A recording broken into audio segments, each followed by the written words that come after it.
In today's video, I want to show you how to install a vinyl composition tile, or VCT tile as it's commonly known, and how to install that in your vintage trailer.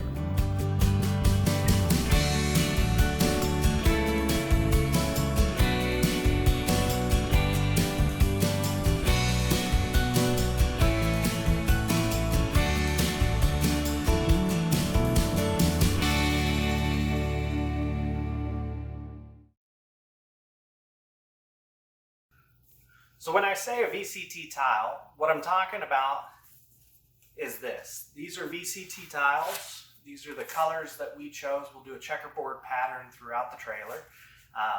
It's the tile that you would have seen in your cafeteria in school growing up, right? It's the same sort of tile. It's the same tile that was in these old vintage trailers back in the 50s and 60s. And actually, here's what the tile looks like from my original trailer. You'll notice it's quite a bit smaller, so it's a 9-inch by 9-inch instead of the 12-inch by 12-inch that you see in today's big box stores. So what I'm going to do is I'm actually going to cut my 12-inch down so it looks more period correct, and it doesn't look like someone performed a remodel, hopefully, on it.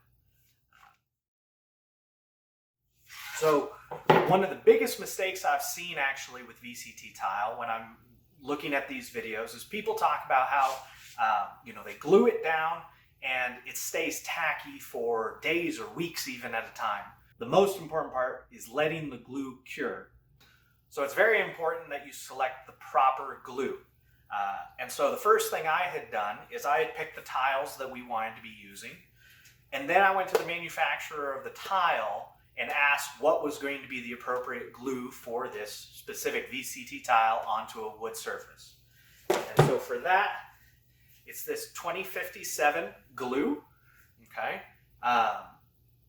This is not something, and even the tiles are not something that you can readily find at a big box store, right? You'll find maybe like a white or something, basic. But colors, they're easy and cheap, but you gotta order them. So I ordered these from Home Depot. They came pretty fast. And the same with this glue. I had to order the glue off of Amazon in order to get it. Otherwise, it's just simply not stocked in stores. VCT tile is just such a rare commodity nowadays. So the next piece with this, the next item I needed, is it also takes a special trowel. So you cannot find, I could not find, this trowel in my local hardware store. I had to specially order a trowel. Okay, it's just a standard looking trowel. The basics of it is that it's a 16th by 16th of an inch teeth on it, right? 16th square on those teeth, which is not something that you're going to typically find when installing other types of home flooring, right? So, but that's required for this specific glue. One of the first things you want to do is you want to make sure that your surface is flat, all right? So as much as possible, any of the grooves that are in between your plywood, when your two pieces of plywood are joining, right? Sometimes one is a little bit higher than the other, so you got to sand that down. As well as any screw heads, those got to be buried down below the surface of that plywood. So make sure you're sanding, you're prepping it very well, right? Any little tiny imperfections to the wood will show through in the tile, and you've potentially already seen this. I've seen it on bad remodeling jobs at commercial locations, typically in a bad bathroom or something where the concrete wasn't really good, and you'll see waviness to the tile or bumps underneath the tile, and it just won't look good. So make sure that your screws are flush or below. Same with your anchor bolts that are anchoring your floor down, right? You want to have already put those in. Sink them down below the surface. And then what I've also done is I've also put a little bit of wood putty on top of those anchor bolts in order to make a very flat surface, especially the places where the walkways are within the trailer. If it's underneath a cabinet, I didn't pay as much attention. Any imperfections like the knots and stuff, I filled with a wood putty, a special wood putty that I really recommend. It's a color changing wood putty so that it changes from a pink when you apply it to then tan when you're then ready to sand it. I'm going to lay down a chalk line on this trailer, give me my center point, and really it's going to plan out where my tiles are all going to lay down and fit.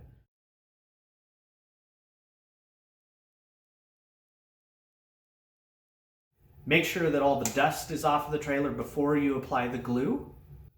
So this specific glue is going to take 12 to 24 hours for it to become tacky. So I'm going to apply it, I'm going to wait overnight, and then check and see whether it's tacky in the morning, and then continue to wait until it's fully tacky and I'm ready to start putting the tile down. That'll prevent these issues that other people are having where they're putting the glue down and the tile directly on top of that. Right? This is not the way that VCT tile is supposed to be installed.